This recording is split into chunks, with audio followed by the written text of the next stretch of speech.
সংযুক্ত আরব আমিরাতের দুবাইয়ের শারজার ব্যস্ত রোলামহল এলাকার ক্রেতাদের আস্থা অর্জন করে নিয়েছে জাওহারাত আল জাজিরা কসমেটিক শপ।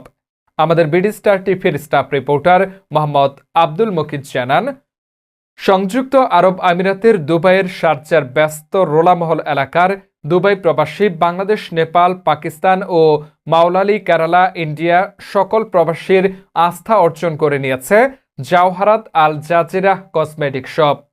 এখানে স্টাইলিশ মানের ব্র্যান্ডেড ঘড়ি পাওয়া যায়। তাছাড়া এখানে বিশাল কসমেটিক আইটেম রয়েছে।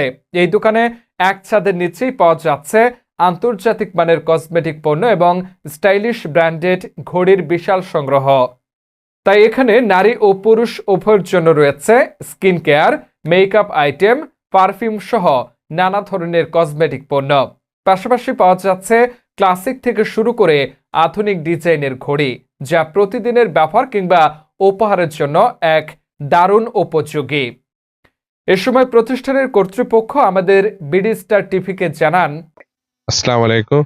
अभी हमारे पास बी टीम चैनल का आदमी आया था।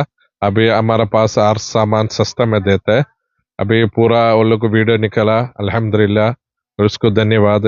अभी बांग्लादेश का आदमी और इंडिया का आदमी और कस्टमर हमारे पास आओ, ये वीटीबी का बोल के आएगा तो बहुत सस्ता में देता है। हमारा दुकान है बेलजे बाथरूम का सामने मस्जिद है, मस्जिद का सामने दुकान है। हर सामान मिलेगा आपको, घड़ी मिलेगा, टॉर्च लाइट मिलेगा, जूम वाला टॉर्च मिलेगा, कौन सा आइटम मानते हैं हर आइटम मिलेगा आपको, बहुत सस्ता में देते हैं। क्या क्या और ये बी टीम का नाम बोल के आएगा तो और भी सस्ता में दे देगा आपको, डबल ऑफर में मिले।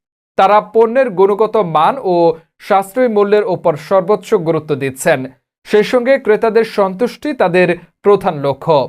রোলা এলাকার স্থানীয় বাসিন্দা ও প্রবাসী ক্রেতাদের কাছে জাওহারাত আল জাজিরা কসমেটিক দোকানটি ইতিমধ্যেই বেশ জনপ্রিয় হয়ে উঠেছে।